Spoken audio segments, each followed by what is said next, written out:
Lakle lakle Inspector Tayai Tayai Tayai Ahanba maktada Inspector Tayai tabiribasing James Hairujamna taramnok chobagaloinana ikoknona khurumjari ngasi su puduna laksari Inspector Tayai Chatretka marputara nipan suba tangka 798 ngasi gi tangka asisu Inspector Tayai gi wari pari ngasi bunungsi bibasingi dama ngayak awa pothana ba madi miyang gi puning loksing oinena ba semjaba dugumba tangkak amani ababa sing loksin minas phattabadi nakanda thaminasi tabishi mine ngangnarga madu taraga yum pandau nateda isa isa gi firep lerga lore firep hongdorga lore ge dorge uska inu ida uling de dum stress kaino botoi dubo chumi ta aishu thabak sida haidoradi na tobani aduga thabak sigi paisa khara namki badachu hauju phawada thabak so haidokti kari tawdenu khangti thabak so haidokta mi gi paisa su pida ami thang de ding khol mon kebra su khangti kari haidong no khangti parito ngasi dilabani na mok maning de gi nganu ama yai nganu do di khara ngana thongi geno aisu haigat kib doren thengini phat khara ngana saraga phat ngana sakigi yare dana parito adu dei maning da nganu matang pharugi lo ito su lo ne hoi memi iro mo da hon si ko kalesa met pam yaw se aduga hanga mana anau budo hawai ton duga ko seba loisalamo hoi ngai dore injang hawa madi sarani numida do ai yuenadi tarang ba atiada amuba leichilna kupsin kidana punima numit aduda thasi gi numit ama oibaga chapmanaki kainu yamana harisibu mani numit aduda imung da chaba thakpa aduga marup ama lakpanina aigi sendon mayam su kokpi banina numit adu ai mahaka paraga hidak thaki hidak thakpadai ngauki aduga ai de duma party to famdu da duma tum thakre ai aduma tum thakre mamai thangda ai makeup tholaki aina makeup tholakpa matamda ai gi loina bi memiga ai gi nungshiraba maru pravin ka makhoi ni na leiramba phiba madu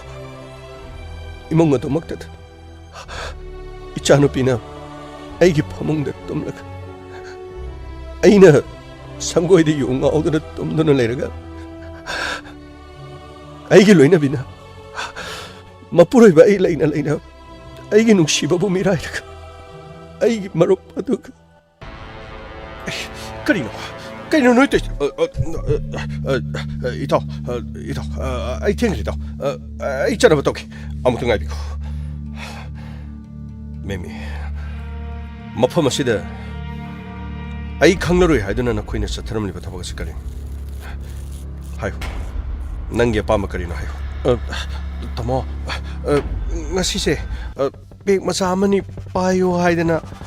aisu try toge na som toru badagi aisi wakhalama ita ta hodre ai tumene nam thak tobi ahen bata pambi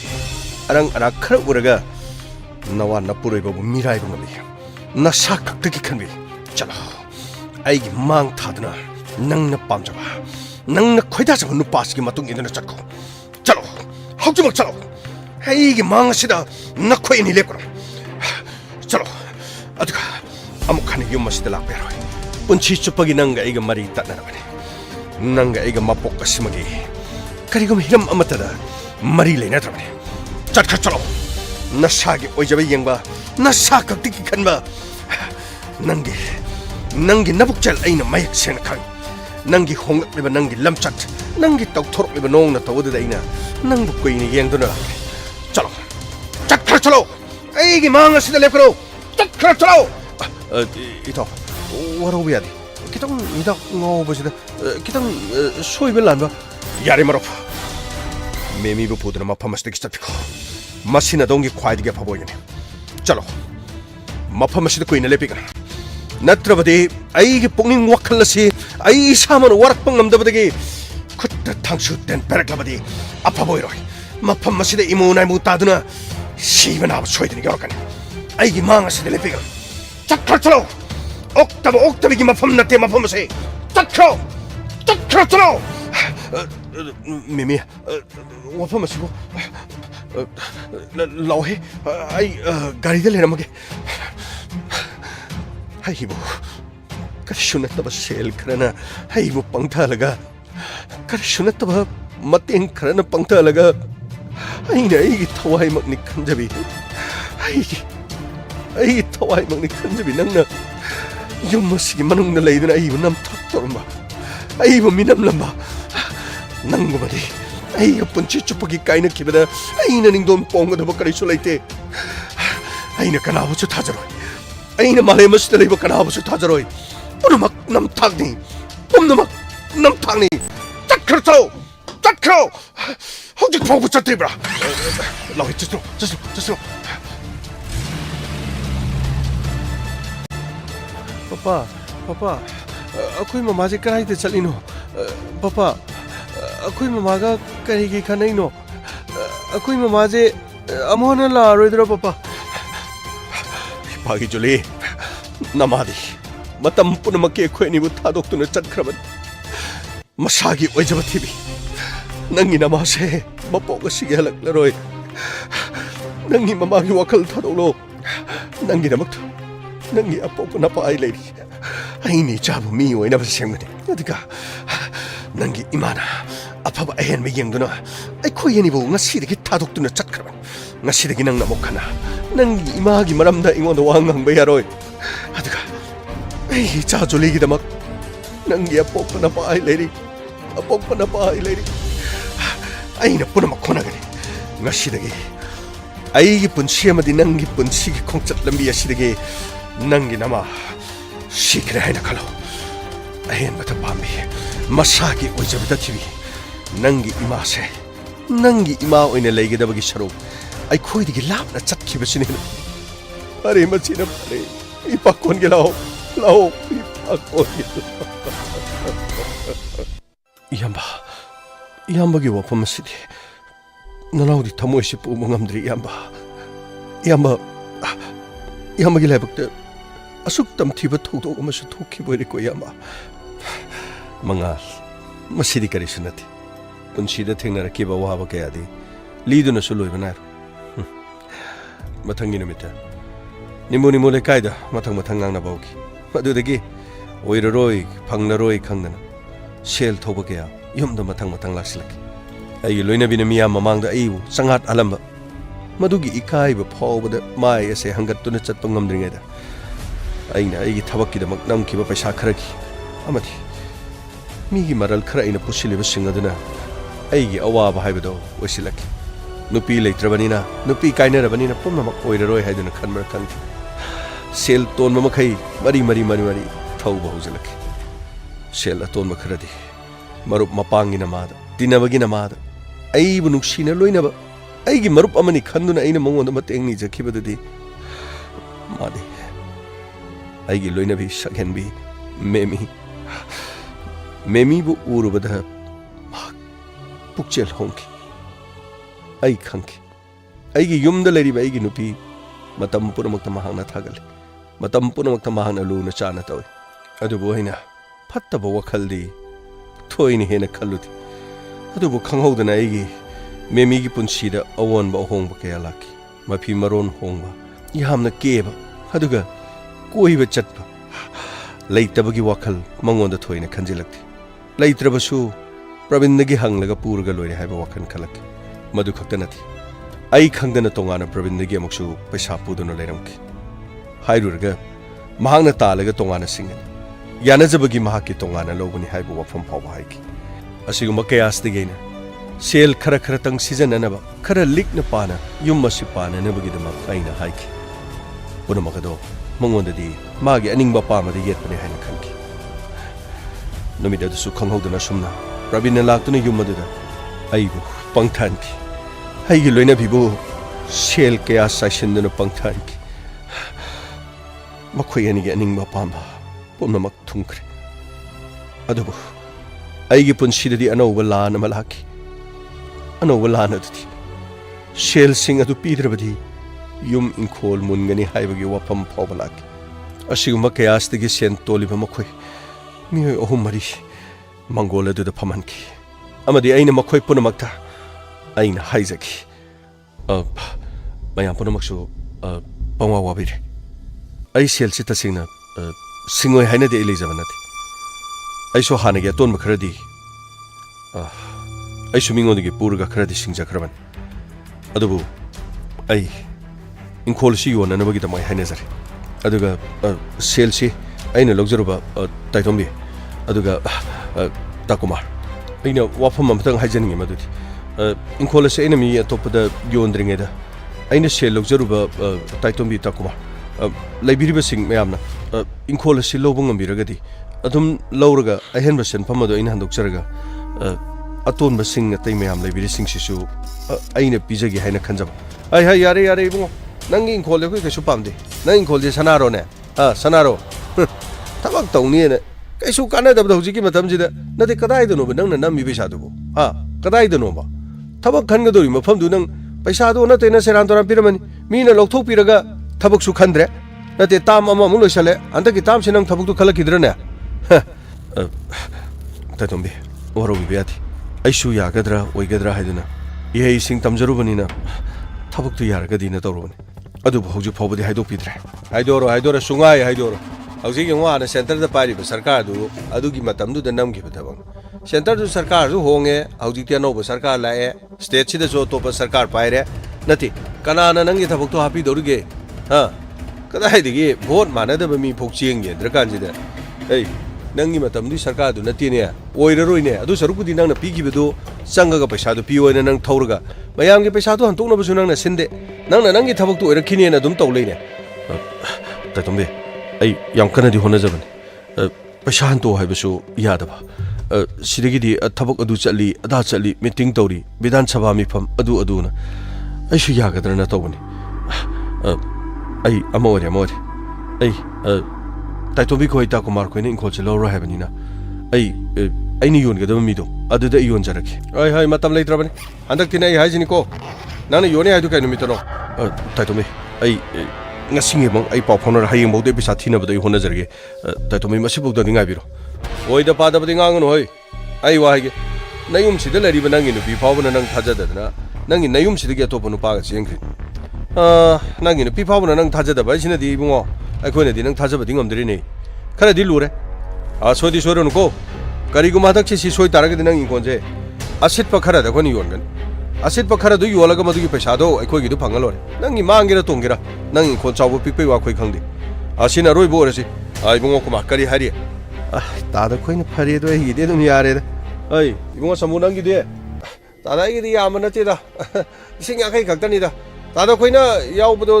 ꯑꯩꯒꯤꯁꯨ ꯍꯌꯦꯡ ꯑꯗꯨꯒꯤ ꯃꯍꯨꯠꯇꯨ ꯐꯪꯉ ꯂꯣꯏꯔꯦꯗ ꯑꯣ ꯐꯔꯦ ꯃꯌꯥꯝ ꯁꯤꯜꯂꯛꯏꯕꯁꯤꯡꯁꯦ ꯁꯤꯒꯤ ꯑꯇꯣꯝꯕꯗꯨꯒꯤ ꯂꯤꯁꯇꯨꯃ ꯑꯩꯉꯣꯟꯗ ꯍꯥꯏꯔꯣ ꯑꯗꯨ ꯃꯥꯒꯤ ꯏꯪꯈꯣꯜꯁꯦ ꯍꯦꯛ ꯁꯤꯠꯄꯒ ꯄꯩꯁꯥ ꯀꯣꯟꯅꯒꯗ꯭ꯔꯥ ꯀꯣꯟꯅꯔꯣꯏꯗ꯭ꯔꯥ ꯌꯦꯡꯕ ꯇꯥꯔꯦꯗꯅ ꯃꯌꯥꯝ ꯆꯠꯁꯤꯜꯂꯣ ꯂꯥꯎ ꯆꯠꯁꯤꯜꯂꯣ ꯑꯣꯏꯔꯣꯏꯗꯧꯕꯗ ꯄꯩꯁꯥ ꯐꯪꯁꯨ ꯐꯪꯉꯣꯏꯗꯧꯕꯗ ꯂꯥꯎꯁꯦ ꯐꯪꯗꯕ ꯌꯥꯔꯣꯏꯅꯦ ꯂꯧꯒꯗꯧꯔꯤꯕꯅꯤꯅꯦ ꯍꯟꯗꯛꯇꯤ ꯃꯥꯒꯤ ꯏꯪꯈꯣꯜꯁꯨ ꯃꯨꯜꯂꯁꯨ ꯃꯨꯟꯇꯥꯕꯅꯤꯅꯦ ꯑꯁꯤꯠꯄ ꯈꯔꯗꯤ ꯌꯣꯜꯂ ꯂꯧ ꯇꯥꯔꯦꯗꯅ ꯑꯁꯨꯝꯅ ꯑꯩ ꯏꯪꯈꯣꯜ ꯑꯗꯨ ꯃꯊꯪꯒꯤ ꯅꯨꯃꯤꯠꯇ ꯁꯦꯜ ꯊꯤꯅꯈꯤ ꯁꯦꯜ ꯑꯇꯣꯟꯕ ꯂꯤꯁ ꯑꯃ ꯑꯩꯉꯣꯟꯗ ꯄꯤꯔꯛꯄꯗꯨꯒꯤ ꯁꯦꯜꯁꯤꯡ ꯑꯩꯅ ꯃꯊꯪ ꯂꯣꯏꯅꯃꯛ ꯄꯤꯊꯣꯛꯈꯤ ꯃꯗꯨꯒꯤ ꯃꯇꯨꯡꯗ ꯁꯦꯜ ꯐꯅꯌꯥꯝ ꯂꯦꯝꯍꯧꯈꯤ ꯂꯦꯝꯍꯧꯔꯤꯕ ꯁꯦꯟꯐꯝꯁꯤꯡ ꯑꯗꯨ ꯑꯩꯒꯤ ꯄꯨꯟꯁꯤꯗ ꯑꯩꯉꯣꯟꯗ ꯅꯨꯡꯉꯥꯏꯇꯕ ꯑꯃꯈꯛꯇꯤ ꯑꯗꯨꯃꯛ ꯂꯩꯔꯒꯅꯤ ꯈꯟꯕꯗꯒꯤ ꯑꯩꯅ ꯃꯇꯝ ꯈꯔꯒꯤ ꯃꯃꯥꯡꯗ ꯄ꯭ꯔꯕꯤꯟꯗꯒꯤ ꯑꯩꯅ ꯂꯧꯈꯤꯕ ꯁꯦꯟꯐꯝꯁꯤꯡ ꯑꯗꯨ ꯃꯍꯥꯛꯀꯤ ꯑꯦꯀꯥꯎꯟꯗ ꯑꯩꯅ ꯄꯩꯁꯥ ꯑꯣꯏꯅ ꯀꯥꯞꯁꯤꯟꯈꯤ ꯃꯗꯨꯒꯤ ꯄꯩꯁꯥꯗꯨ ꯄꯤꯊꯣꯛꯈꯤꯕꯗꯒꯤ ꯑꯩꯒꯤ ꯏꯁꯥꯗ ꯈꯪꯌꯥꯡ ꯌꯥꯡꯕ ꯑꯃ ꯐꯥꯎꯈꯤ ꯑꯗꯨꯕꯨ ꯌꯨꯝ ꯑꯗꯨꯗ ꯏꯄꯥ ꯏꯁꯥꯗꯤ ꯀꯗꯥꯏꯗ ꯑꯃꯨꯛ ꯂꯩꯔꯨꯒꯅꯤ ꯎꯈꯣꯡ ꯋꯥꯈꯣꯡꯗ ꯆꯠꯄ ꯇꯥꯈꯤ ꯏꯆꯥꯅꯨꯄꯤꯕꯨ ꯅꯪꯒꯟꯗ ꯄꯣꯠꯁꯤꯜꯂꯒ ꯈ꯭ꯋꯥꯡꯗ ꯐꯤ ꯑꯃꯅꯤ ꯌꯦꯠꯁꯤꯜꯂꯒ ꯌꯨꯝꯗꯒꯤ ꯊꯣꯔꯛꯈꯤ ꯅꯨꯡꯁꯤꯔꯕ ꯌꯨꯝ ꯑꯗꯣ ꯑꯗꯨꯃꯛ ꯇꯨꯃꯤꯟꯅ ꯂꯦꯞꯇꯨꯅ ꯂꯩꯍꯧꯏ ꯌꯨꯝ ꯑꯗꯨꯒꯤ ꯃꯈꯥꯗ ꯑꯗꯨꯃꯛ ꯂꯩꯔꯕꯁꯨ ꯍꯧꯈꯤꯕ ꯊꯧꯗꯣꯛ ꯀꯌꯥꯅ ꯌꯨꯝ ꯑꯗꯨꯗꯒꯤ ꯅꯤꯡꯁꯤꯡꯂꯛꯂꯒ ꯊꯃꯣꯏ ꯂꯥꯏꯃꯟ ꯑꯣꯏꯒꯅꯤ ꯈꯟꯕꯗꯒꯤ ꯌꯨꯝ ꯊꯥꯗꯣꯛꯇꯨꯅ ꯂꯥꯛꯈꯤ ꯑꯩꯅ ꯏꯆꯥꯅꯨꯄꯤꯕꯨ ꯌꯨꯝꯗꯒꯤ ꯄꯨꯗꯨꯅ ꯂꯥꯛꯄ ꯅꯨꯃꯤꯠ ꯑꯗꯣ ꯅꯣꯡ ꯌꯥꯝꯅ ꯆꯨꯈꯤ ꯑꯃꯗꯤ ꯃꯆꯤꯗ ꯊꯨꯞꯇꯨꯅ ꯏꯄꯥ ꯏꯆꯥꯅ ꯅꯨꯃꯤꯠ ꯑꯗꯨ ꯈꯥꯡꯈꯤ ꯅꯨꯃꯤꯠ ꯑꯗꯣ ꯅꯈꯣꯏꯒꯤ ꯅꯄꯥꯅ ꯆꯥꯅ ꯂꯥꯛꯈꯤꯕꯗꯣ ꯑꯗꯨꯒ ꯆꯞ ꯃꯥꯟꯅꯩꯅꯦ ꯃꯉꯥꯜ ꯊꯣꯛꯅ ꯐꯠꯈꯤꯗ꯭ꯔꯦꯗꯀꯣ ꯁꯨꯒꯗꯕ ꯃꯇꯝꯗꯗꯤ ꯆꯨꯗꯦ ꯑꯁꯤ ꯅꯠꯇ꯭ꯔꯕꯗꯤ ꯁꯨꯅꯅꯕ ꯅꯨꯃꯤꯠꯁꯦ ꯂꯩꯇ꯭ꯔꯕ ꯖꯥꯠꯂꯥ ꯍꯩ ꯖꯨꯂꯤ ꯄꯄꯥ ꯅꯣꯡꯁꯦ ꯃꯥꯏ ꯄꯥꯡꯕ ꯉꯝꯗ꯭ꯔꯦ ꯂꯥꯛꯑꯣ ꯆꯠꯂꯛꯑꯣ ꯏꯁꯥꯁꯦ ꯃꯁꯥꯁꯨ ꯌꯥꯝꯅ ꯁꯥꯒꯠꯂꯦ ꯂꯥꯛꯑꯣ ꯑꯁꯤꯗ ꯁꯪ ꯑꯃ ꯂꯩꯔꯦ ꯂꯥꯛꯑꯣ ꯀꯩꯊꯦꯜ ꯁꯪ ꯃꯆꯥ ꯑꯣꯏꯔ ꯃꯥꯜꯂꯦ ꯂꯥꯛꯑꯣ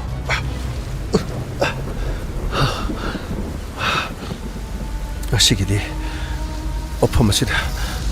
ꯏꯄꯥ ꯏꯆꯥ ꯉꯥꯏꯍꯥꯛ ꯂꯩꯕ ꯌꯥꯔꯅꯤ ꯑꯁ ꯅꯨꯡꯁꯤꯠꯁꯤꯁꯨ ꯀꯟꯅ ꯁꯤꯠꯈ꯭ꯔꯦꯅꯦ ꯂꯥꯛꯑꯣ ꯁꯤꯗ ꯂꯥꯛꯑꯣ ꯐꯤꯔꯣꯟꯁꯤ ꯂꯣꯏꯅ ꯆꯣꯠꯂꯦ ꯁꯦ ꯏꯄꯥꯅꯅꯦ ꯐꯤ ꯑꯃꯈꯛꯇꯪꯗꯤ ꯆꯦꯔꯪꯅ ꯀꯨꯞꯁꯤꯟꯗꯨꯅ ꯊꯝꯕꯅꯦ ꯁꯤꯅꯅꯦ ꯏꯆꯥꯒꯤ ꯐꯤꯗꯣ ꯍꯣꯡꯗꯣꯛꯁꯤꯁꯦ ꯄꯄꯥ ꯌꯥꯝ ꯅꯣꯛꯅꯤꯡꯉꯦ ꯄꯄꯥ ꯂꯥꯛꯑꯣ ꯏꯆꯥ ꯂꯥꯛꯑꯣꯁꯦ ꯂꯥꯛꯑꯣ ꯄꯄꯥ ꯆꯥꯛꯁꯨ ꯂꯥꯝꯃꯦ ꯄꯄꯥ ꯀꯔꯤ ꯍꯥꯏꯕ ꯆꯥꯛ ꯂꯥꯝꯃꯦ ꯍꯥꯏꯕ ꯑꯁꯤꯗꯩꯗ ꯍꯣꯇꯦꯜ ꯐꯝꯃꯒꯦ ꯑꯁꯤꯗꯩꯗ ꯑꯣ ꯕꯣꯔꯥ ꯌꯣꯟꯈꯤꯕꯒꯤ ꯄꯀꯧꯔꯥ ꯑꯣ ꯁꯤꯗꯩꯗ ꯆꯥꯛ ꯆꯖꯤꯛ ꯈꯔꯒ ꯂꯩꯔꯦ ꯑꯣ ꯑꯐꯕ ꯑꯣꯏꯔꯤ ꯖꯥꯠꯂꯥ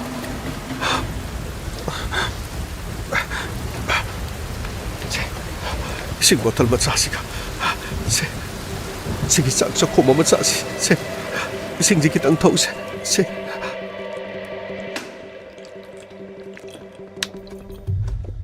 아쉽나 이바이사기 분시 레라키 하두부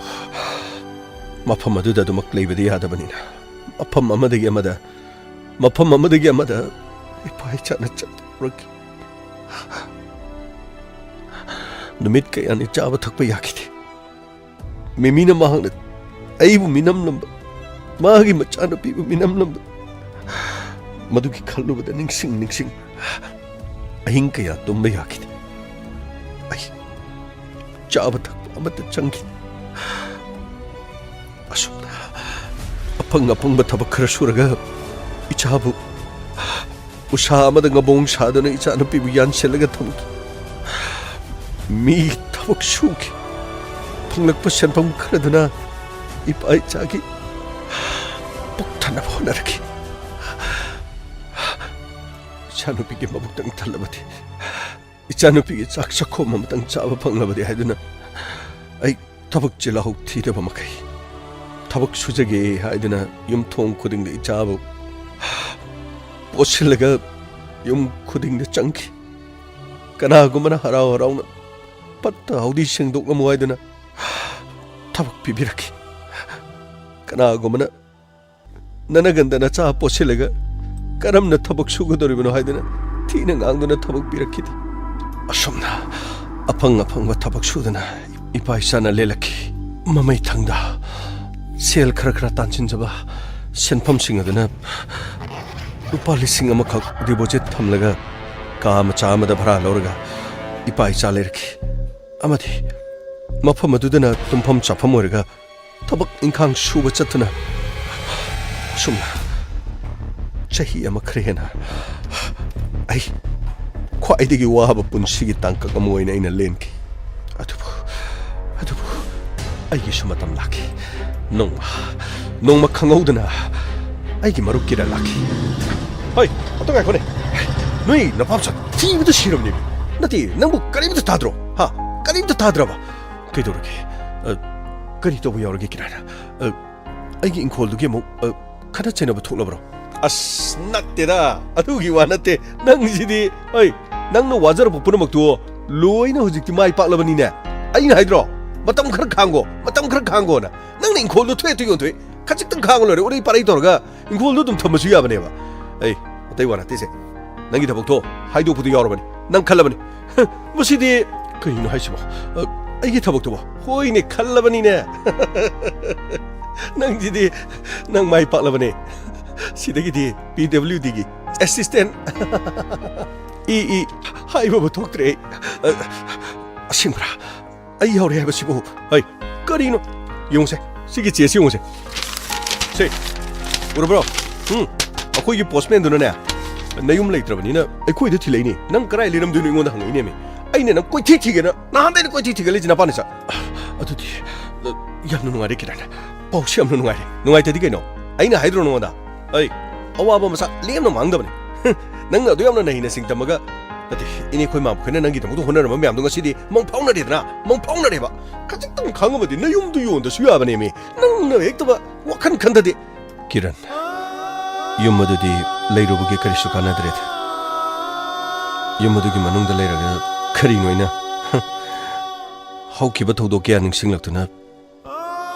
ꯑꯩ ꯈꯣꯡꯊꯥꯡ ꯑꯃꯠꯇ ꯐꯥꯎꯕ ꯊꯥꯡꯕ ꯉꯝꯗꯕꯁꯨ ꯌꯥꯏ ꯑꯗꯨꯕꯨ ꯄꯨꯝꯅꯃꯛ ꯏꯁꯣꯔꯅ ꯑꯐꯕꯒꯤꯗꯃꯛ ꯁꯤꯜꯂꯦ ꯍꯥꯏꯕꯗꯨꯅꯤ ꯌꯥꯝꯅ ꯅꯨꯡꯉꯥꯏ ꯑꯩꯒꯤ ꯏꯆꯥꯅꯨꯄꯤꯒꯤ ꯃꯪꯂꯥꯟ ꯑꯃꯗꯤ ꯁꯣꯏꯗꯅ ꯃꯪꯐꯥꯎꯅꯕ ꯉꯝꯂꯒꯅꯤ ꯀꯤꯔꯟ ꯋꯥꯐꯝ ꯑꯁꯤ ꯅꯪꯅ ꯇꯝꯂꯛꯄꯒꯤ ꯅꯪꯕꯨ ꯍꯟꯅ ꯊꯥꯒꯠꯂꯤ ꯀꯤꯔꯟ ꯑꯩ ꯌꯥꯝ ꯁꯣꯟꯊꯒꯅꯨꯅꯦ ꯄꯨꯝꯅꯃꯛꯁꯦ ꯌꯦꯡꯕꯗ ꯀꯜꯂꯨ ꯍꯥꯏꯗꯨꯅꯤ ꯆꯨꯝꯃꯤ ꯌꯨꯝ ꯑꯗꯨꯗ ꯅꯪꯅ ꯍꯧꯈꯤꯕ ꯊꯧꯗꯣꯛ ꯀꯌꯥꯕꯨꯗꯤ ꯁꯣꯏꯗꯅ ꯅꯤꯡꯁꯤꯡꯂꯛꯄꯁꯨ ꯌꯥꯏ ꯑꯗꯨꯕꯨ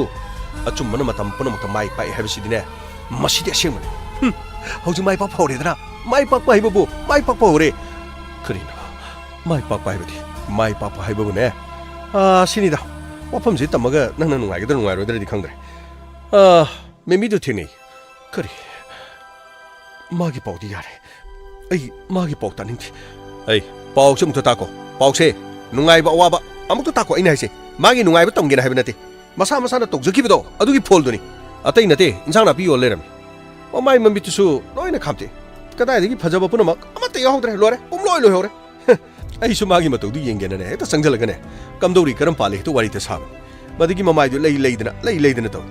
ꯑꯩꯅ ꯀꯔꯤꯒꯤꯅꯣ ꯅꯈꯣꯏꯒꯤ ꯅꯨꯄꯥꯗꯨꯗꯤ ꯄꯩꯁꯥ ꯌꯥꯝꯅ ꯄꯥꯏ ꯃꯥꯗꯤ ꯃꯤꯒꯁꯨ ꯂꯩꯕ ꯉꯝꯃꯤ ꯍꯥꯏꯔꯒ ꯅꯪꯅ ꯏꯟꯁꯥꯡ ꯅꯥꯄꯤ ꯌꯣꯜꯂꯤꯁꯤ ꯀꯔꯤꯒꯤꯅꯣ ꯍꯥꯏꯕꯨ ꯃꯥꯗꯤ ꯅꯨꯄꯤ ꯑꯇꯣꯞꯄ ꯑꯃꯁꯨ ꯄꯨꯁꯜꯂꯦ ꯑꯗꯨꯒꯤ ꯃꯔꯛꯇ ꯅꯨꯄꯤ ꯂꯩꯁꯥꯕꯤ ꯑꯃꯁꯨ ꯄꯨꯁꯜꯂꯛꯇꯅ ꯋꯥ ꯊꯣꯛꯅꯗꯅ ꯂꯣꯏ ꯑꯗꯨꯗꯒꯤ ꯃꯥꯕꯨ ꯆꯠꯈ꯭ꯔꯣ ꯍꯥꯏꯗꯅ ꯐꯨꯔꯒ ꯇꯥꯜꯂꯤ ꯍꯥꯏꯔꯤ ꯁꯤꯗꯒꯤ ꯍꯦꯟꯅ ꯅꯨꯡꯉꯥꯏꯕꯁꯤꯕꯨ ꯀꯔꯤ ꯂꯩꯔꯤꯒꯦꯕ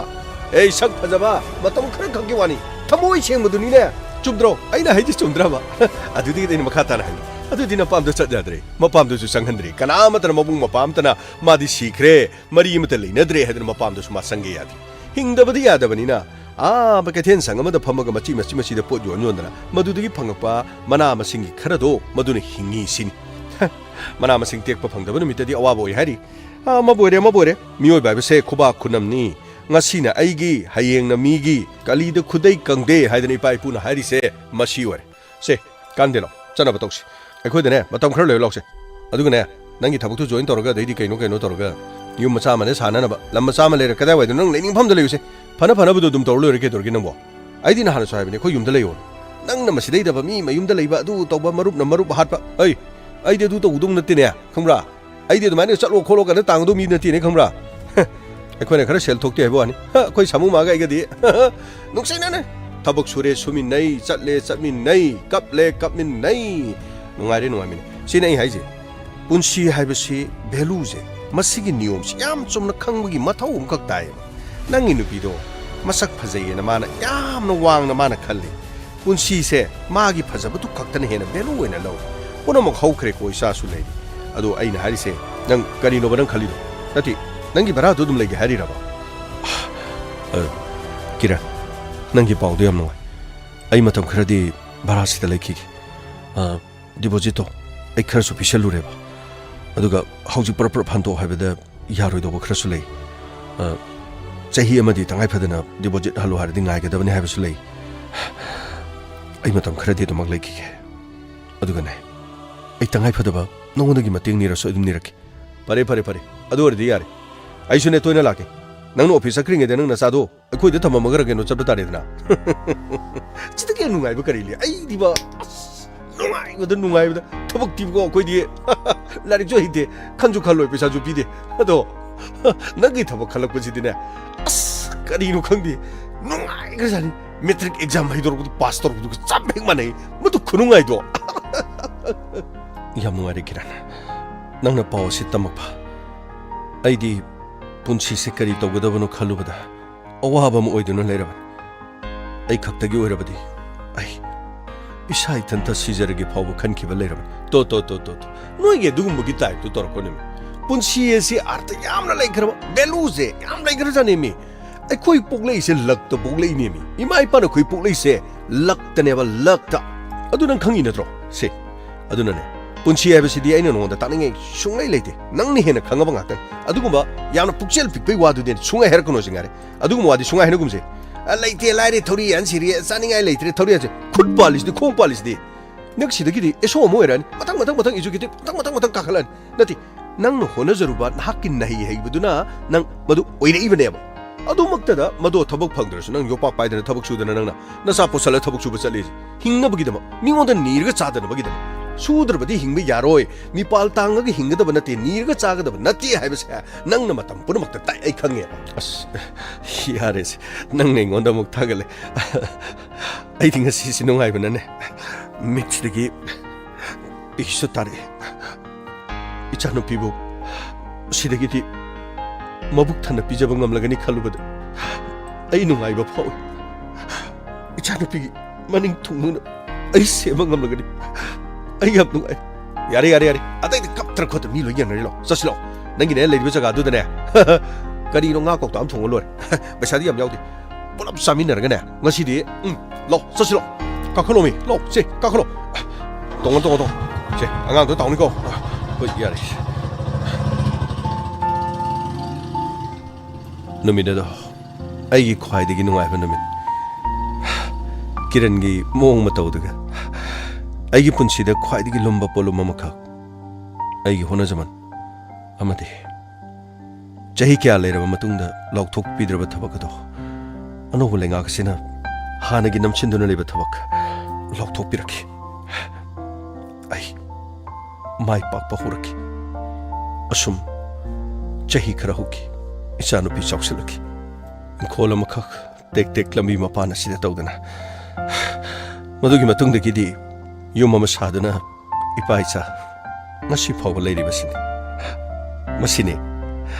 ꯑꯩꯒꯤ ꯋꯥꯔꯤ ꯍꯥꯏꯕꯕꯨ ꯁꯤ ꯈꯛꯇꯅꯤ ꯑꯇꯣꯞꯄ ꯑꯩꯒꯤ ꯋꯥꯔꯤ ꯀꯩꯁꯨ ꯂꯩꯇꯦꯗ ꯏꯌꯥꯝꯕꯒꯤ ꯋꯥꯔꯤꯁꯤ ꯇꯥꯔꯨꯕꯗ ꯊꯃꯣꯏꯁꯦ ꯌꯥꯝꯅ ꯁꯣꯟꯊꯩ ꯃꯤ ꯑꯃꯒ ꯑꯋꯥꯕꯒꯤ ꯋꯥꯔꯤꯁꯤ ꯃꯥꯟꯅꯗ꯭ꯔꯕꯁꯨ ꯊꯃꯣꯏꯗ ꯄꯤꯔꯤꯕ ꯆꯩꯅꯥꯗꯨꯗꯤ ꯏꯌꯥꯝꯕ ꯃꯉꯥ ꯀꯔꯤꯁꯨ ꯈꯜꯂꯨ ꯆꯩꯅꯥ ꯄꯨꯝꯅꯃꯛ ꯑꯗꯨ ꯈꯥꯡꯕ ꯉꯝꯕꯒꯤ ꯊꯧꯅꯥ ꯑꯗꯨ ꯇꯥꯏꯕꯪ ꯃꯤꯑꯣꯏꯕꯗ ꯑꯩꯈꯣꯏꯗ ꯂꯣꯏꯅꯃꯛ ꯌꯥꯎꯖꯕ ꯉꯥꯛꯇꯅꯤ ꯈꯥꯡꯕ ꯇꯥꯕꯅꯤ ꯄꯨꯟꯁꯤ ꯍꯥꯏꯕꯁꯦ ꯂꯥꯟꯊꯦꯡ ꯑꯃꯅꯤ ꯂꯥꯟ ꯑꯗꯨꯗ ꯃꯥꯏ ꯊꯤꯕ ꯑꯃꯗꯤ ꯃꯥꯏ ꯄꯥꯛꯄ ꯍꯥꯏꯕꯗꯨꯗꯤ ꯁꯣꯏꯗ꯭ꯔꯕꯅꯤ ꯑꯗꯨꯕꯨ ꯂꯥꯟ ꯑꯗꯣ ꯆꯪꯗꯕꯗꯤ ꯌꯥꯗꯕ ꯂꯥꯟꯗꯨ ꯆꯪꯂꯒ ꯃꯥꯏ ꯄꯥꯛꯄ ꯃꯥꯏꯊꯤꯕ ꯍꯥꯏꯕꯗꯨꯗꯤ ꯍꯣꯠꯅꯕꯗꯨꯒꯤ ꯃꯇꯨꯡ ꯏꯟꯅ ꯂꯦꯞꯀꯗꯧꯔꯤꯕ ꯑꯗꯨꯕꯨ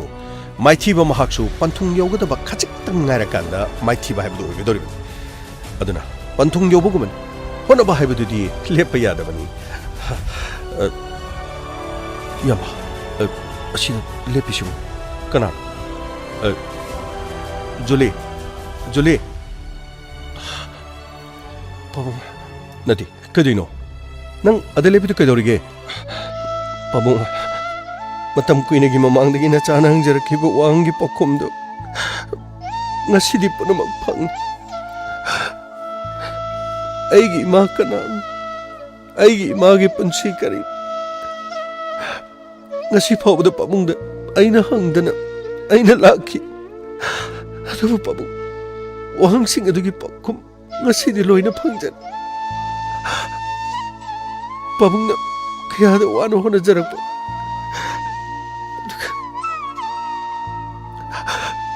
ꯃꯤꯑꯣꯏꯕꯒꯤ ꯂꯤꯆꯠ ꯆꯠꯇꯕꯤ ꯃꯁꯥ ꯈꯛꯇꯒꯤ ꯈꯟꯕ ꯃꯍꯥꯛꯅ ꯄꯥꯕꯨꯡꯕꯨ ꯑꯋꯥꯕ ꯄꯤꯕꯇ ꯅꯠꯇꯅ ꯃꯆꯥ ꯍꯥꯏꯕꯁꯨ ꯃꯃꯥꯒꯤ ꯅꯨꯡꯁꯤꯕ ꯐꯪꯍꯟꯗꯕ ꯄꯥꯕꯨꯡ ꯖꯨꯂꯤ ꯋꯥꯐꯝ ꯑꯗꯨ ꯑꯩꯅ ꯅꯉꯣꯟꯗ ꯑꯅꯤꯔꯛ ꯍꯟꯅ ꯍꯥꯏꯒꯅꯨ ꯍꯥꯏꯗꯅ ꯑꯩꯅ ꯍꯥꯏꯈ꯭ꯔꯗꯥꯏꯅꯦ ꯀꯔꯤꯒꯤꯅꯣ ꯅꯪꯅ ꯋꯥꯐꯝ ꯑꯗꯨ ꯅꯤꯡꯁꯤꯡꯂꯤꯕꯗꯨ ꯀꯔꯤꯒꯤꯅꯣ ꯅꯪ ꯑꯃꯗꯤ ꯑꯩꯒꯤ ꯄꯨꯟꯁꯤꯗꯒꯤ ꯃꯤꯔꯥꯏꯗꯨꯅ ꯃꯁꯥꯒꯤ ꯑꯣꯏꯖꯕ ꯈꯛꯇꯒꯤ ꯈꯟꯗꯨꯅ ꯆꯠꯈ꯭ꯔꯕꯤ ꯃꯍꯥꯛꯀꯤꯗꯃꯛ ꯀꯔꯤꯒꯤ ꯃꯤꯂꯨ ꯄꯤꯔꯥꯡ ꯁꯤꯟꯊꯒꯗꯧꯔꯤꯕꯅꯣ ꯄꯨꯟꯁꯤ ꯍꯥꯏꯕꯁꯦ ꯐꯥꯒꯤ ꯅꯠꯇꯦ ꯌꯥꯝꯅ ꯂꯨꯈ꯭ꯔꯕ ꯑꯗꯨꯒꯅꯦ ꯑꯃꯨꯛꯇꯪ ꯄꯣꯛꯄ ꯃꯤꯑꯣꯏ ꯃꯄꯣꯛ ꯂꯥꯟꯗꯕ ꯑꯆꯨꯝꯕ ꯃꯇꯝ ꯄꯨꯝꯅꯃꯛꯇ ꯃꯥꯏ ꯄꯥꯛꯏ ngasi napana honabadagi ngasi isagidamak aina kariguma khara tawjagadoriba nangidamakta aina honaba ngamgadoriba se punamak singase aina thamoi sengna honakibaduna chumi aigi punsidagi nangi imana lapthokibada aingonda choba chaina amoiki adubu chaina do aina mak sikre haina khankrabanina aigi ifamdagi mahak adu makkauki ai ningsingdaba kuiri ngasi wafamasi inaw mangalna hairakpadagi ai tamda yadabagi tamani adubu nahakna punamak singasi taraga namagi lamchat amadi nanga aigada namana minam lambado hojikti punamak khanglamlagani punamak khangjare mapuruiba mana mahaki nupibu ke am nuksijaba mapuruiba mana machabu ke am nuksijaba ai pabungdagi henba male masina kanagu malai ramgadaba manti aduka uncle aina thoibiga uncle gada aina taukiba aina utkiba mong mata oda uncle na chabu ngakpiu ko na chana hauna khangdaba minungsi khangdaba mi amagomna aina utkiba mong mata oda uncle amadi thoibina ai bulhana lobi kanu ko nati ai khoi di karimata lana lobu leitrasidi aduna bano khoi de leirisidi aishu yamagi wari si tarubadagi haujikti sugani nongani isanu pigidama honagani khongase yingo nokoi pabungna hospital la pudana yamasin aigidama honabidi ni yongna se tu kadanga sidi loinama plaster toksele uncle adudi ate sa thokpa yararo uncle gi sign sang aina thongaga mafam asida poraga uncle da aiga thoibigana ingadoin hoi aishu aigi khongse hek pharakpaga aishu thabak sugani ichagi dam khonagani aduga aigi icha juligi dam tasu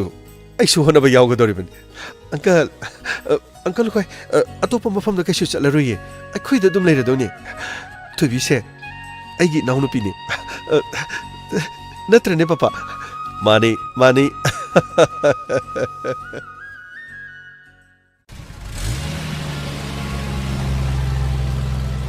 Come on, come on, Yama, come Yama. Karino jo kuneto guduship. Nati, Karino kuneto guduship. Kuneto badi. I could the mangan taliba. I give Punshibu, Miyamang, the Ikai Kumna Manghaliba. Longani had an aiga, Pumlang lang balora. Nipung Kudiman Nanga Valora consider Lohongba Haidopa. Aduga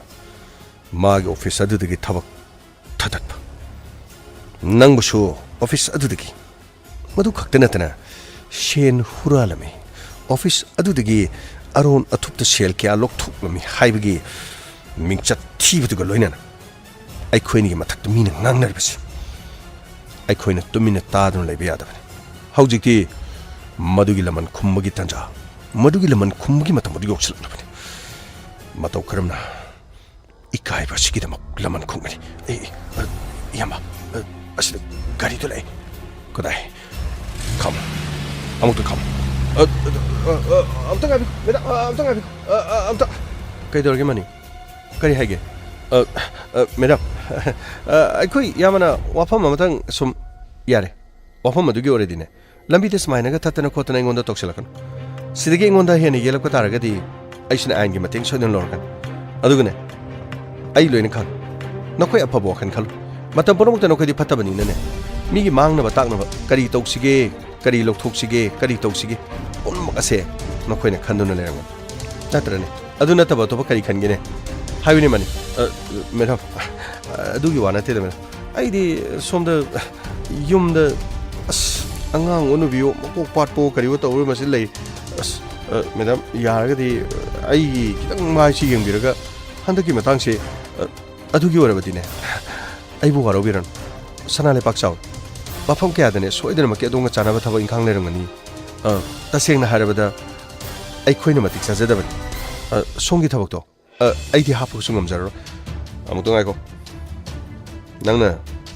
akhoi gi pabung do lohong kai re gana nangna hari si maram kai kai no haisibo lohong gani kai na baton chat khrabro nati ben bazai waidana loina bak lohong bagi sem saba loi biru rabro mato khan biru rabra natragana waroi po kapudana hijing pot kapudana kari kari thawranga lokhot pirurage haisibo anjo ai bu sitabudi dorgon kari no haisibo ai sibo kari u sitabu chakrade sidi masa masana tawbudugi matungina masa masana dum phangjaban thoido hindona idi somdadi air padi pikidi hoi ai se yum palu yade haidana ekoi papungna ne yum palati na dum haiba aduda ina khalubana pukchen khujen tinaba aduga mari ko mangan gi ngada mangana khare henba ne khanba adubu mangal degi hendo kidena mari na wang wang dana ne punamak se wata pada ba haibu do ai taibung mapu bu thagal thank god masi punamak se mangana matam chana la amdraba aduga office se leiba singna mateng panglamdrabadi aidi amambagi loksap amadane ta khibadagi punsi chupa hogot pangamdaba mafam amada khongtek tuna leramba yai mit chokibadagi mit uramdabsi taibangda amam angan udaba mi ma haibdo madugi pangkhakta chap manana lerambasi adubu thank god aibu matam chana kan bikibadagi dam oh madudi matam amagi nangi mangana khangowdana nangi punsi da laktuna nangonda mangal ama pikisin hoi haibi yai maral lejedraba mi amabu aina maral season aina namduna office dagi tantu piki masigi khujin thoram punama se nahang engon da piki ba mai aduna adubu aina aran bu wakhalon da changchilubaduna ngasidi mangal kadai da lekhrabno haiba khang ai mabu yana kana thiri kariguma thingna birabadi khara haibiu aina mabu khorana ngari haiduna amadi mahake hana hangni ba pham adugi matakta atopa pham ama thingalaga company se asoba pham ama pahingani haiduna aina khara haide haiduna yaragadi khara tambiu anjo nang na mafam asida wajaw ngangduna aigi mangmaktada nangna karino haisibo aina kadhaida wajaw ngangkragi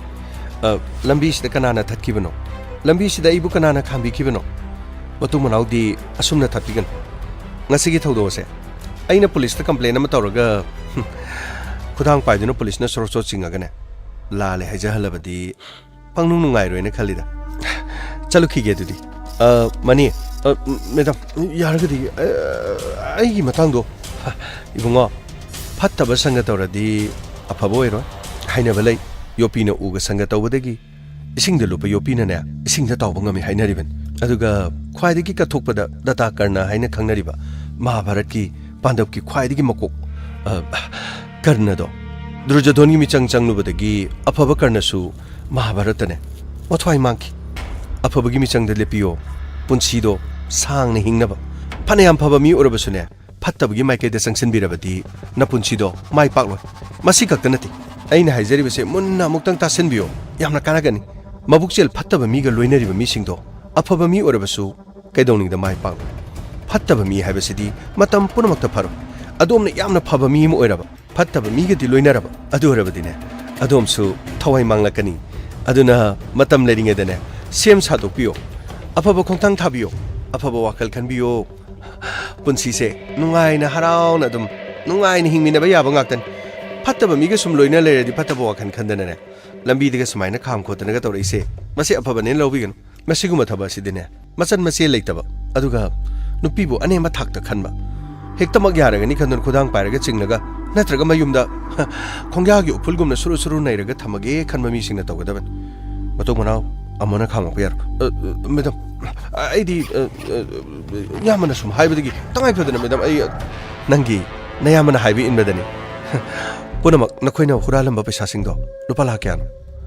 amamam ta putholaga nakhoini gi natakta case tawna na basem sabalura section chalu ki madam madu da madam please madam ai haiji madam as madam masak sing siga madam please madam as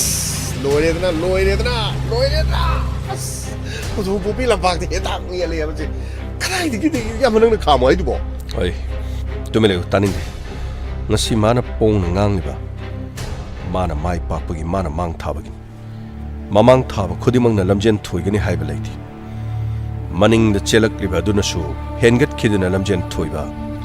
yaudaba nate manga na ingondagi kari henduna mana mangal gi damak klep liba aduga mangal nang na mafum kadai da loliba nang bu khawrang na aina ngai masipuna mak nang lakpadagi nanga anjuga amukhana thingna khibadagi thokkiba yang batare dana खबरसिना करी करी यावरिबनो खांगदिनी नुंगाइबा पाउदी यावदब्रा नुंगाइरिब्रा वारिब्रा करिनो अस करिनो तौरेदना ज्ञान main ताद्रे करिनो you're हाबदबु मी लिसिंग तरुक तरे छी हाइरेजबु करिनो अखोय साइदगो ओरेदिगो अस पुमलोय लोयनिको पुंतोय तोयदना करिनो खांगदेदा करी हाइगेदबनो खांगदेदा अखोय साइददि युआर हाबिदबको अस करिनो खांगदे तौबुदि अखोय साइद बिल्डिंग याम लैतबनिनको अस अदबो करिनो युम जिंगना पोद्रोक तारगा करिनो कोकता तारदि अदुम कोकसे मचेत काइगनी करिनो खांगदे को अखोय मालेम पृथ्वी हाइगदरा करी हाइगदनो मसिजु अंगकपनिगो मालेंगो एना मिसे मिना ख्वाइदि यामना थोकपा नेचुरल कैलामिटी सिंग थोइ सिंग से अस युआर हाइबसिना ख्वाइदि ओइबनी मिओइबु खुनाइगी करिनो निसिंग बथोकत्रिङे मतमदगी लेरकपा नेशनल कैलामिटी सिना मिओइ क्रोर क्यागी पुंछिसु दो मांगख्रबने अस करिनो खांगदे मपा नाइद्रब लंथोम क्या मरमसु लोइना तुमख्रे युआर हाबगी थोदो क्या सु थोकरे समुद्रगी इरोल नुंग नत्रगा समुद्रगी मया नंगना लेबा कंफालगी लमदा थोकपो ओइरगदि तमथिबा सुनामी थोकतना करिनो सुनामी न सुमी कयागी पुंछि मांगखिदना अदुम अस मई सिंग पोखाइबदना मरोलमा मदुदगी अमु युआर हारकपना मरोलमा थोदोक सिंगसदा मिओइ क्या सिगिब सिंगदो थोदोक सिंगसि थोलमद्रबदि मी सिंगदो अदुम हिंगजादना करिनो मसा धरा नौरा करी तौदना अदुम मयाम इमुंग मनुंग अमत्त करिनो सेना खाइनादना हिंगमिनरंगदबनिको मालेंगी ओइना ख्वाइदगी तमथिबो युआर हाकिबगी मनुंगदा अस करिनो 2004 गी करिनो सुमात्रा इथत मैग्नीट्यूड ख्वाइदि वांगबदु क्यानो 9.1 ओइना ओइरा मालेनि अस अखोइना करिनो अस मतम सुपदा निंगसिंगदबसु यारोय तमथिरबा अर्थक्वेक अदुना फुच्चा अमगी वांगबु सुनामी इथत थोकतना यामद्रबदि मिओइ मिलियन 2.5 सेन किबनेबा कुमजा लिसिंग अनि तरामाथोइदसु करिनो अस मैग्नीट्यूड 9.1 ओइना युआर हाखिबदि अचौबु सुनामी मथोगी सुनामी की वेब अदु फिट करिनो इसिंगनबु फिट चामगा कुंट्रा हमदो वांगनो मथक्ता लाई अस करिनो खांगेबा सिगुमा थोदोक सिंग असिना तमथिना मी सेन किबदबा जापान की फुकुशिमादा लेबा न्यूक्लियर प्लांट सिंगदुसु एक्सटेंड थोकदा करिनो अस युम टेकिबदु युम सिंगदुबु लाख तरागा निथोइगा लिसिंग हुमद्रारा क्यानो अस खांगदे दाम क्यामरम सु काइकी मधुदा नतेको मालेम असिदा तौरिसे सिगुमा थोदो वाथोक सिंग सिनाबा अदुबु करिनो मणिपुरदगा सिगुमा जुबु थोकलदि करिनो बताउदोरिसे ख्वाइदगी लोरिसे अखोय साइद थोकलदि अस हजि फावदि 5.2 2.1 हाइदना मसा ओरि खोइने लेरि मफम सिजु सिगुमा सिंग असे अस करिनो रेस्क्यू ऑपरेशन नुगाइनरबा लंबी थंबगी वाखम पनगी अदुगा हजिना तुमिन अदुम लई करंबा बिल्डिंग सिंग युआर हाबदो सोकपा याबगी थिदोपगी तंगाइ फदबा लई खांगनसु मरि लेनबा सिंगना करिनो थिगरबसु ताउदे नौना सागलिबा युम सिंग असे आर्केक सोक्तनबा युम सादा सारिब्रा सादब्रा हाइबसु कनानसु वाखलोन अमतसु पीदे युम साबगी अयाबा लेंगाक्तगी सुलोहनदे मसा नत्र लेकाई मिस्त्री सिंग आइबा सिंगदुना पुंगचंदा चला पुंगसादा साइ करिंगमा तरकीदा हारिबा यार ख्वास इम्फालगी इपिसेंटर ओइदना हाब तारदी अस करिनो इम्फालदा लेबा मिदि बुटना पुथरगा लोइना सिखिनिको खुंगंगदा लेबा युम करिनो सेगाइबा मचा लेबा सिंगसिन नलदि को खर कार खोट खर तेगा लेबदि याय अदु अस मसिगी मतांगजि करिनो याम सेन हौजिकतगिने यामनो वखल तौबिरगा मतांग असिदा कोइ होना हौद्रदि युआर हाबा हाइबसे कनागुमना सेनथोकपा नंगलगा अयामदि नुगाइना हिंगबदि यायको अदुबु फजना फमुंगदा नुगाइना तुमथरकाना थोकलबदि तुमना दुम करिनो cell मयाम Sangna Sarva yum अदुना तेखारगा ननगदौरिबनि us you're हाबना मी हाटकदबा नते अखोइगी इरल अदुना हाटकदौरिबनि ने तौरिसि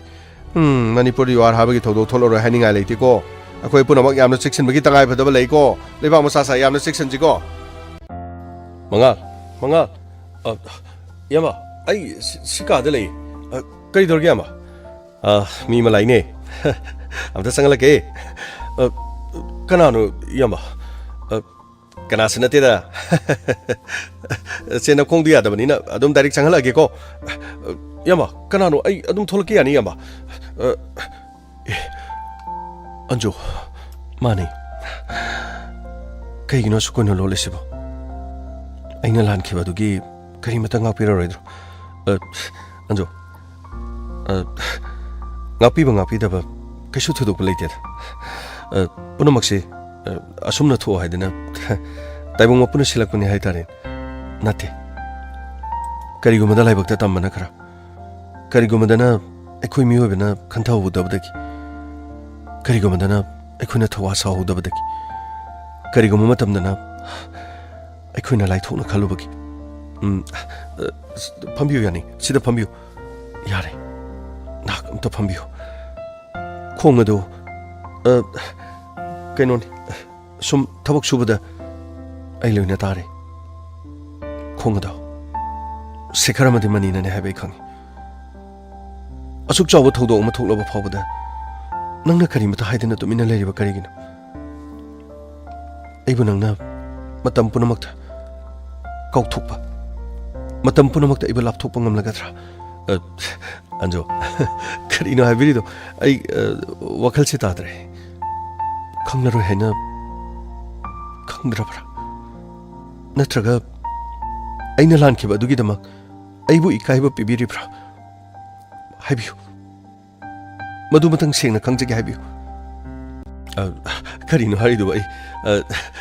अइना नोंगना करीमता खनबा लेते अदुगा पुनमक्तो हौजिकि हौख्रे करीमता खनबिरोरन मतौ करमना मफम असिदा अइना ऑफिस चलुबनिदा नंगी थौदोदुगी मतंगदने वारी खरा सागेना सारोबनि नंगनदि हायु सुंगा याद्रे अइना कोइथि थिबनिदना नुंगाइतबा खरा लेदुदि समथौना फेइना तौबनिदा अदुगा अंजो मागी मखोंसिबुदि यंगोरे खरा सोमदगी प्लास्टर चाहिजलगा थमिन सि फौदो माने यंगसेनि याद्रे ताइबु मपुनने अइखोगे थेंनारो उनारो हाइदना अइखोगे थेंना लेबनि उना लेबनि तमो यामना नुंगाइ तमोनो ऑफिस तलाक्तुना मागी वारी पुनमक सारबदा अइ अपेनबो ओइरि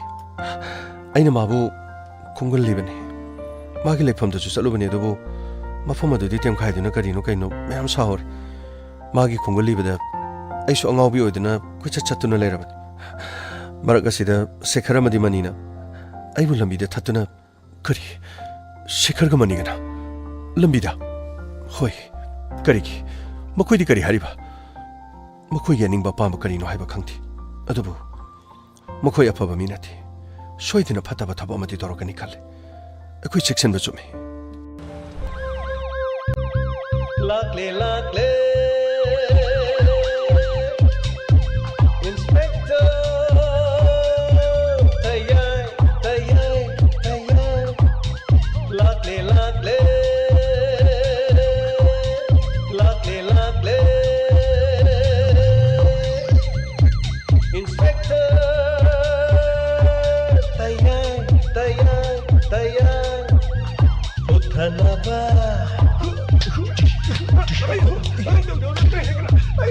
Kanbinaba. Thank you, sir. Welcome. Uthanaba.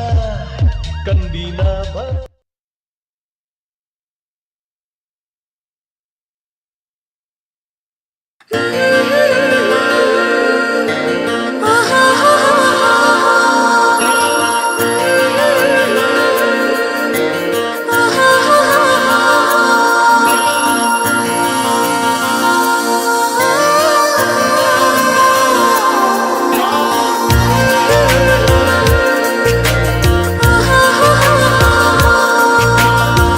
Yening hulakne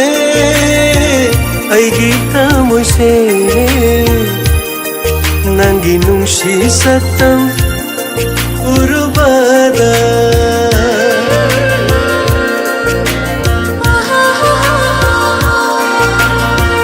Yening hulakne aigi tamoise nangi nungsi satam urubada तब हम लगतरे आएगी पुकनिंग से तब हम लगतरे आएगी वाखल से नंगी शक्तम ना या कई हल्लरे नंगी शक्तम ना या कई हल्लरे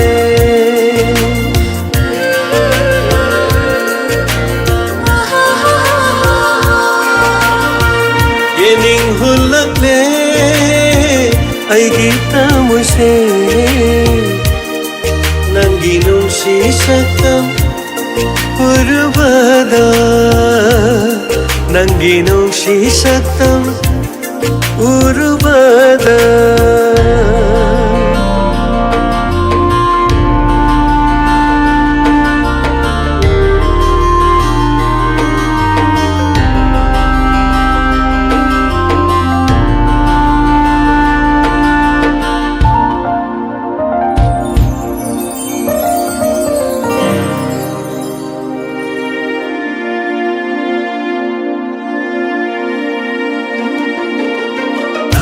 ꯈꯪꯂꯝꯗꯕ ꯅꯨꯡꯁꯤꯕ ꯈꯪꯍꯜꯂꯦ ꯅꯪꯅ 우루바 잉루바다 낭기 숑핫 바삭탐 아이기 따와잉바나 amban basu hayrakle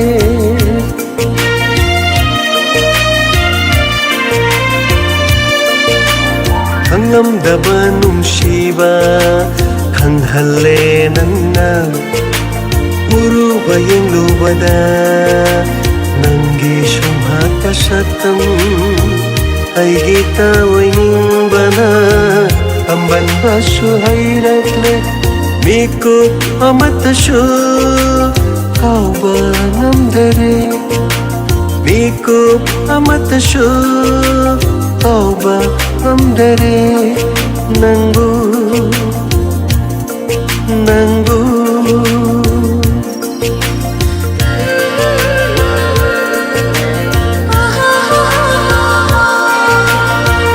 Yening hulakle Aigi kamuise Nanggi nungsi sakam Urubada Nanggi nungsi sakam Urubada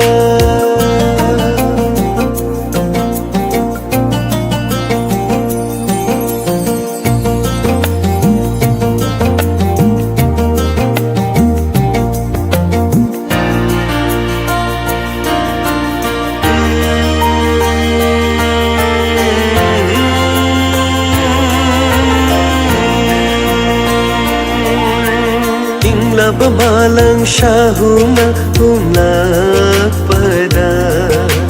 Nung si irig na jot halle ay gihachang se Nang giyatang amabu pangnaba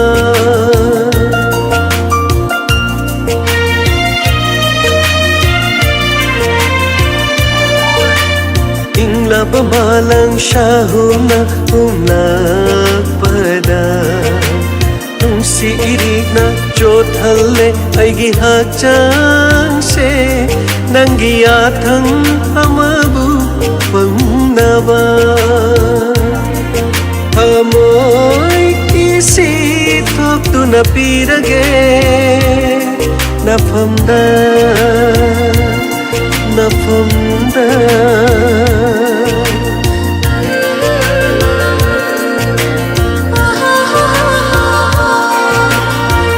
Yening hulakle Aigi tamuise Nanggi nungsi saktam urubada Taptaba namlaktare Aigi pukningse Athaba namlaktare Aigi wakhalse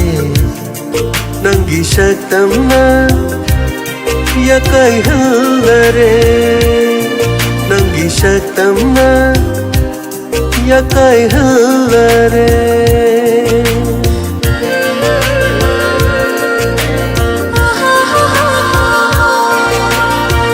Yening hulakle Aigi tamuise Nanggi nungsi saktam Urubada Nanggi nungsi saktam Urubada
Ningol shingi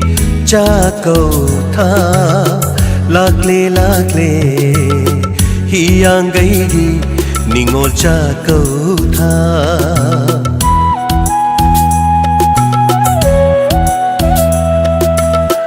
Ningol shingi Chakau tha Lakle lakle Hiyang gaidi Ningol chakau tha Harawino Noktuna Mapamay kay pangnatha Ningol shingi chakau tha Ningol shingi chakau tha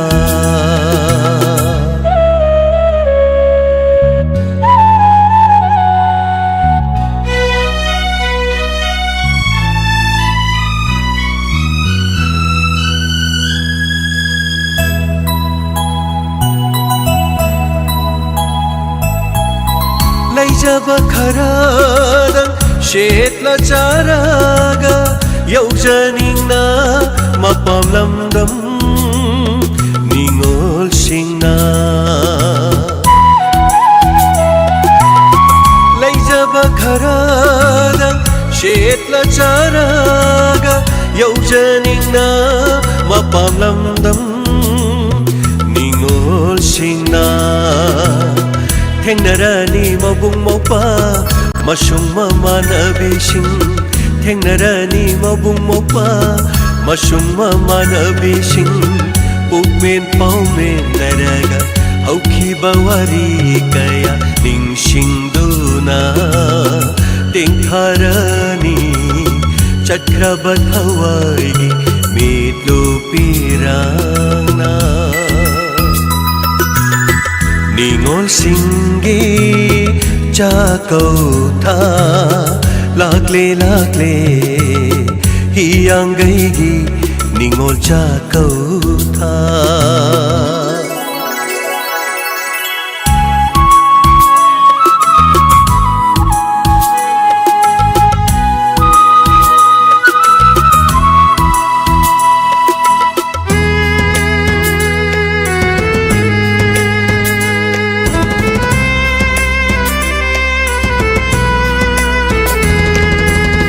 Kanalay jadraba Ningol shingi di Midupirang sintaba Numidni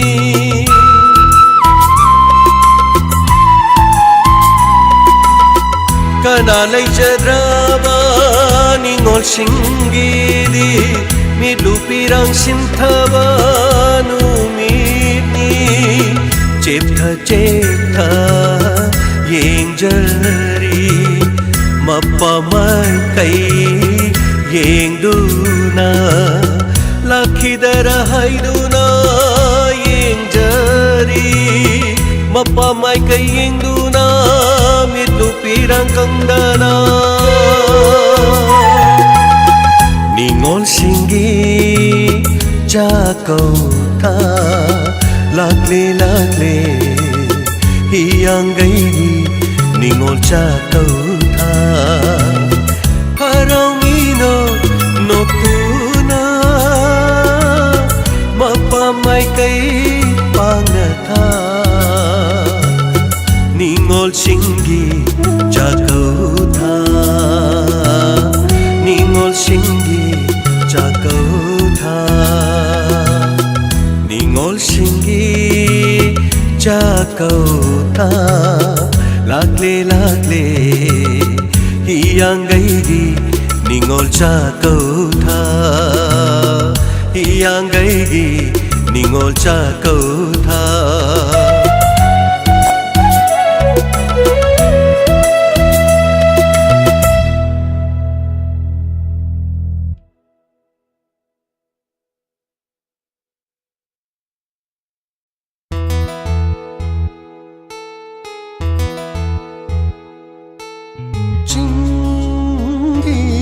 Leirang lei nung si Malangi sahum kalakle Chindi leirang lei nungsi malangi sahum kalakle lot la ro tha moida lona chikna tum lot la ro tha moida lona chikna tum chingi leirang lei nungsi chingi leirang lei nungsi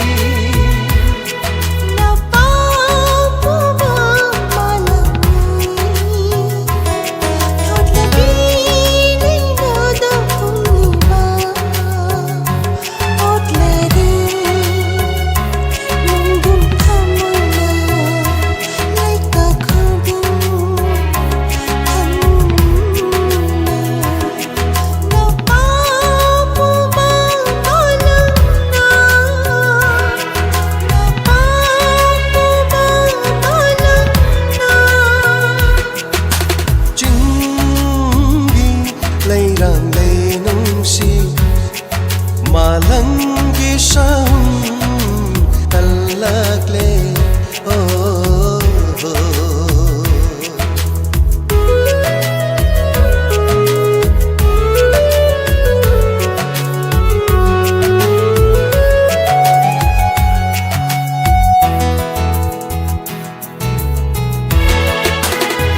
lối bi xinh sáng na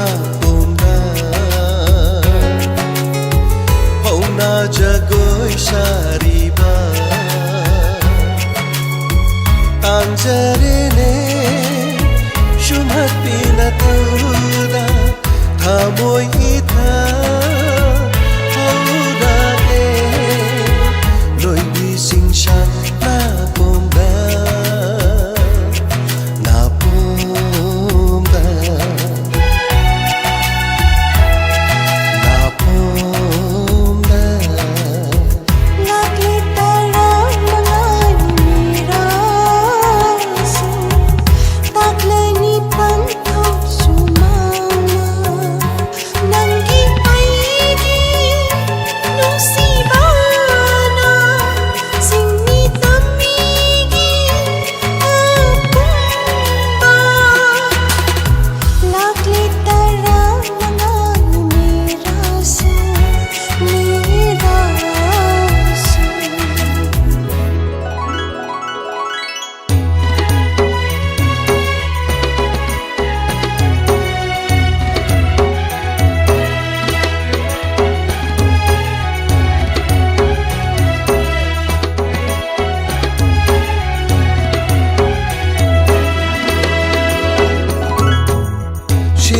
laja kik lage jingna parai pumbata tokto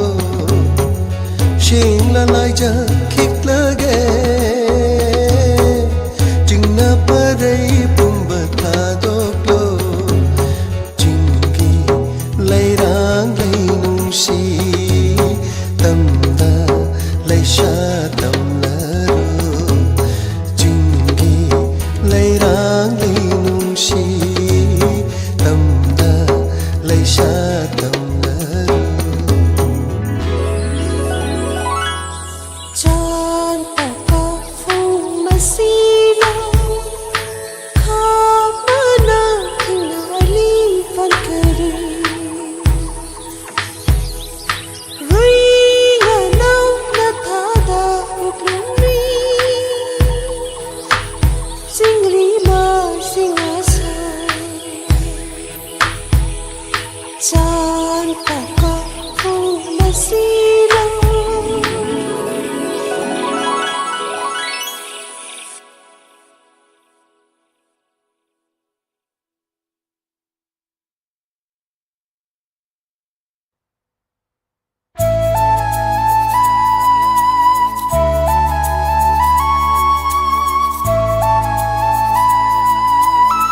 ꯆꯤꯡꯁꯤꯟꯕꯤꯔꯦ ꯅꯪꯅ ꯑꯩꯕꯨ ꯅꯪꯒꯤ ꯅꯅꯥꯛꯇ ꯄꯨꯟꯁꯤꯟꯕꯤꯔꯦ ꯅꯪꯒꯤ ꯅꯨꯡꯁꯤꯒꯤꯁꯤꯅ ꯆꯤꯡꯁꯤꯟꯕꯤꯔꯦ ꯅꯪꯅ ꯑꯩꯕꯨ ꯅꯪꯒꯤ ꯅꯅꯥꯛꯇ ꯄꯨꯟꯁꯤꯟꯕꯤꯔꯦ ꯅꯪꯒꯤ ꯅꯨꯡꯁꯤꯒꯤꯁꯤꯅ ꯑꯩꯕꯨ ꯅꯊꯥꯅꯨꯡꯗ ꯑꯩꯕꯨ ꯄꯨꯟꯁꯤꯒꯤ ꯑꯩꯕꯨ ꯅꯊꯥꯅꯨꯡꯗ ꯑꯩꯕꯨ ꯄꯨꯟꯁꯤꯒꯤ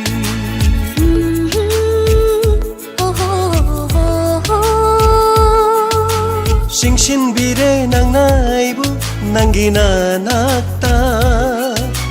ꯄꯨꯟꯁꯤꯟꯕꯤꯔꯦ ꯅꯪꯒꯤ ꯅꯨꯡꯁꯤꯒꯤꯁꯤꯅ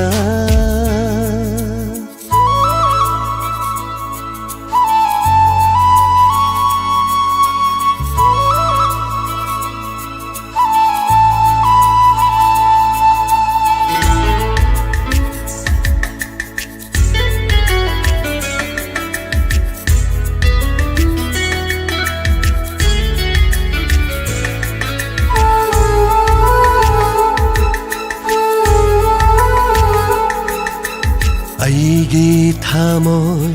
ꯂꯩꯀꯣꯜꯗ ꯁꯥꯠꯂꯔꯣ ꯅꯅꯤꯡꯇꯝꯅ ꯑꯀꯟꯕ ꯅꯣꯡꯂꯩ ꯂꯥꯛꯂꯁꯨ ꯉꯥꯛꯂꯒꯦ ꯅꯪꯕꯨ ꯀꯦꯟꯗꯅꯕ ꯄꯨꯜꯂꯒꯦ ꯅꯨꯡꯁꯤꯒꯤꯁꯤꯅ ꯑꯩꯒꯤ ꯍꯥꯡꯂꯕ ꯊꯃꯣꯏ ꯂꯩꯀꯣꯜꯗ ꯄꯨꯜꯂꯒꯦ ꯆꯦꯠꯅ ꯄꯨꯟꯁꯤꯒꯤ ꯂꯦꯡꯗꯅꯕ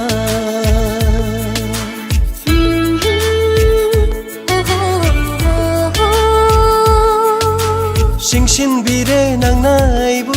ꯅꯪꯒꯤ ꯅꯅꯥꯛꯇ ꯄꯨꯟꯁꯤꯟꯕꯤꯔꯦ ꯅꯪꯒꯤ ꯅꯨꯡꯁꯤꯒꯤꯁꯤꯅ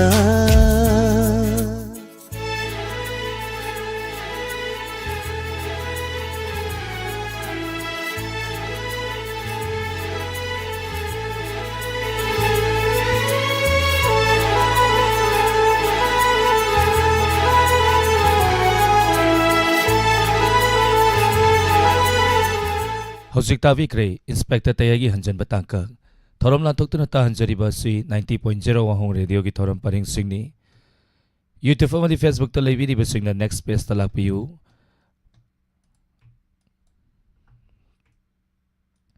ꯑꯣꯗꯤꯑꯣ ꯗ꯭ꯔꯃꯥ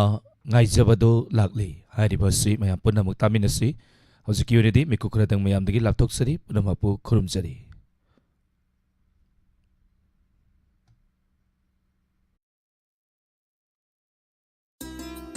ꯍꯧꯖꯤꯛ ꯂꯥꯟꯊꯣꯛꯆꯔꯤ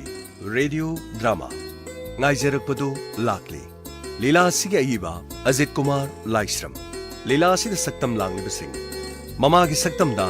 ꯂꯕꯨꯛ ꯇꯣꯡꯕꯝ ꯚꯨꯕꯅꯦꯁ꯭ꯋꯔꯤ ꯃꯆꯥꯅꯨꯄꯤꯒꯤ ꯁꯛꯇꯝ ꯂꯥꯡꯂꯤꯕꯤ ꯀꯩꯁꯥꯝ ꯔꯥꯅꯤ ꯃꯃꯧꯅꯨꯄꯤꯒꯤ ꯁꯛꯇꯝ ꯂꯥꯡꯂꯤꯕꯤ ꯃꯤꯅꯥ ꯀꯨꯃꯥꯔꯤ ꯁꯒꯣꯜꯁꯦꯝ ꯃꯅꯤꯃꯨꯇꯨꯝꯒꯤ ꯁꯛꯇꯝꯗ ꯁꯨꯔ ꯑꯊꯣꯛꯄꯝ ꯊꯣꯏꯅꯨꯒꯤ ꯁꯛꯇꯝꯗ ꯄꯨꯅꯦꯁ꯭ꯋꯔꯤ ꯊꯥꯡꯖꯝ ꯀ꯭ꯂꯥꯔꯛ ꯑꯃꯒꯤ ꯁꯛꯇꯝꯗ ꯖꯦꯝꯁ ꯍꯩꯒ꯭ꯔꯨꯖꯝ ꯂꯤꯂꯥ ꯑꯁꯤꯕꯨ ꯄꯨꯊꯣꯛꯄ ꯁꯔꯣꯕꯂꯥ ꯁꯦꯟꯖꯝ ꯃꯦꯜꯕꯣꯔꯟ ꯑꯁꯇ꯭ꯔꯦꯂꯤꯌꯥ ꯗꯥꯏꯃꯟ ꯇꯤꯚꯤ ꯑꯃꯗꯤ ꯋꯥꯍꯣꯡ ꯔꯦꯗꯤꯑꯣꯅ ꯂꯥꯟꯊꯣꯛꯆꯔꯤ ꯉꯥꯏꯖꯔꯛꯄꯗꯨ ꯂꯥꯛꯂꯤ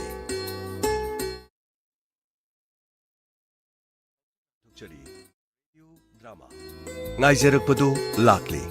ꯂꯤꯂꯥ ꯑꯁꯤꯒꯤ ꯑꯏꯕ ꯑꯖꯤꯠ ꯀꯨꯃꯥꯔ ꯂꯥꯏꯁ꯭ꯔꯝ ꯂꯤꯂꯥ ꯑꯁꯤꯗ ꯁꯛꯇꯝ ꯂꯥꯡꯂꯤꯕꯁꯤꯡ ꯃꯃꯥꯒꯤ ꯁꯛꯇꯝꯗ